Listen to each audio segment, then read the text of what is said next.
Hello everyone, আসসালামু আলাইকুম। আশা করি আপনারা সবাই ভালো আছেন। তো আমি আপনাদের দোয়ায় খুবই ভালো আছি। তো আজকে আমরা নতুন একটা ব্লগ নিয়ে চলে আসলাম।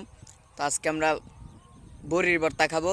তার জন্য আমরা জমি থেকে সুন্দর কিছু মরিচ আর কিছু ধনিয়া পাতা পেরে নেব। সেগুলো দিয়ে আমরা আর অন্য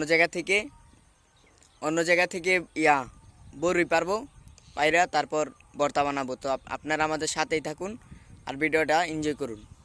পর্যাপ্ত পরিমাণ মরিচ পেরে নেব যেটুকু দরকার। এই যে জমিতে কোনো ভেজাল মুক্ত মরিচ, এগুলার ভর্তা খুবই মজা হবে।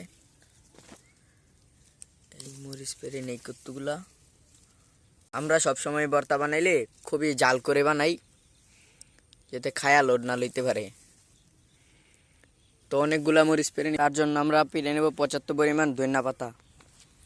এই যে কত ধনিয়া পাতা, এই যে এগুলো লেগে ধনিয়া পাতা, এগুলার থেকে বাছাই করে নিতে হইব।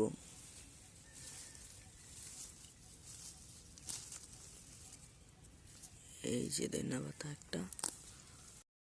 একটা ধনিয়া পাতা গাছ পাইরানছি, মানে এটার থেকে পাতাগুলা ক্রয় করতে হইব। পাতাগুলা নিয়ে নেই।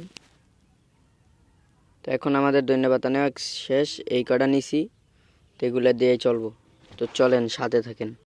তার জন্য এই যে আমরা মরিচ আর ধনিয়া পাতাগুলো এই জায়গায় রাখা যাইতেছি বড়ি পারতে। এখন এই যে একজন গাছ উঠটা বড়ি পারতাছি আমরা ভর্তা বানানোর লেগা।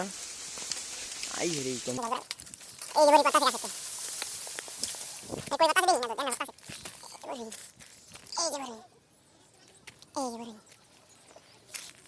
লইতাছি টেস্টে। তবে যে আমরা বড়ি পেরা লইছি, এই যে আমার 2 পকেট ভরপুর পুরা। মানে এটা পাতিলা রাখমু।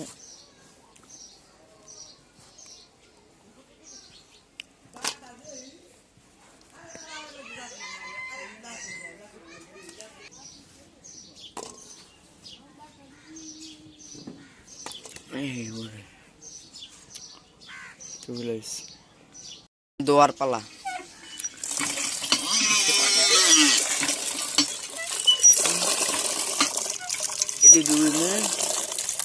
পরে শেষ তুইব।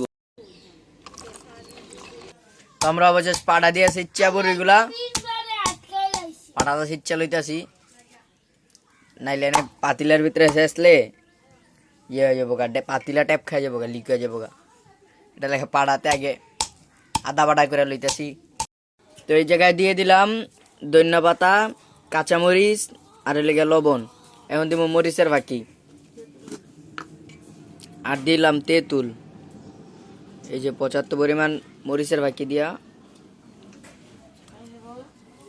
এই দিকটা একটু এই যে মরিচের বাকি দিয়ে দিলাম। এখন হইলে এটা একবারে ফিনিশ করার পালা। এখন ফিনিশিং করবো।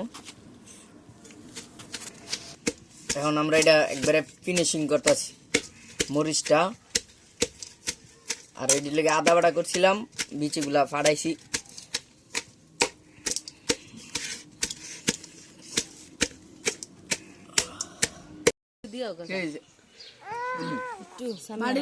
কঠিন জাল হয়েছে।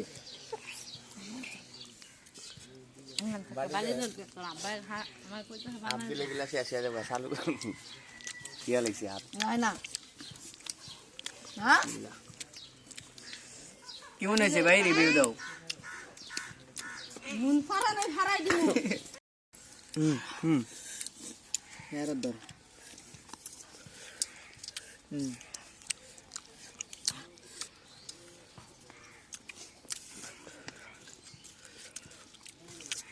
মারুফ, তোমার অবস্থা কি? অসম্ভব অবস্থা। মরিচটি কেউ খায় না, খালি আমি বাচ্চা খাইতে মরিচটি।